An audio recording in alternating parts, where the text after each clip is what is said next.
Welcome to Dora's Academy. మనకి ratio and proportion నుంచి coins model అనేది చాలా important. Students often get confusion about this coins model, but you should prepare with one standard procedure. It is easy. ఏ type coins ఇచ్చినా సరే మనకి చాలా easy చేయొచ్చు. ఎలాంటి షార్ట్ కట్ అప్లై చేద్దాం. How many 1 rupee coins, 50 paise coins and 25 paise coins, of which the numbers are proportional to 4, 5 and 6 are together worth 32 rupees. ఇక్కడ చూడండి 1 rupee coins ఉన్నాయి, 1 rupee coins. అలాగే 50 paise coins ఇక్కడ unit అన్నింటినీ కూడా ఒకే దాంట్లో మార్చుకుంటే సరిపోతుంది. ఇక్కడ 1 rupee coins ఉన్నాయా, కొన్ని చోట్ల 5 రూపీ, 10 రూపీ, 15 రూపీస్ అలా కాయిన్స్ ఇస్తారు. ఇలా 1 rupee coins ఉన్నాయి, 50 paise coins కాబట్టి 50 paise ఎలా రాయొచ్చు, 0.5 రూపీగా రాయొచ్చు కదా. Next 25 paise 0.25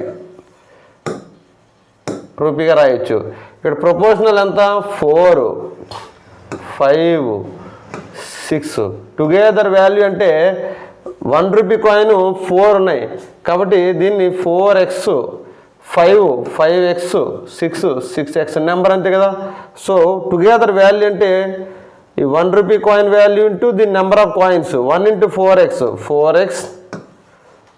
plus 0.5 into 5x 25 into 5x plus 6 into 0.25 this equal to 1.5x. Together value ఎంత, 32 rupees. So 4x plus 2.5 plus 1.5x, 2.5, 1.5, 4, so 8x is equal to 32. Then x equal to what, 4 times x equal to 4.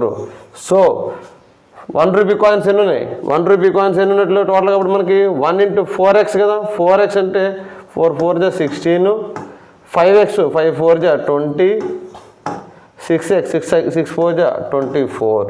So this is very simple procedure, 16, 20, 24 shortcut method. This is procedure. సింపుల్గా apply చేస్తే మనకి ఎక్కడ కూడా మనకి failure అవ్వం. Okay, thank you.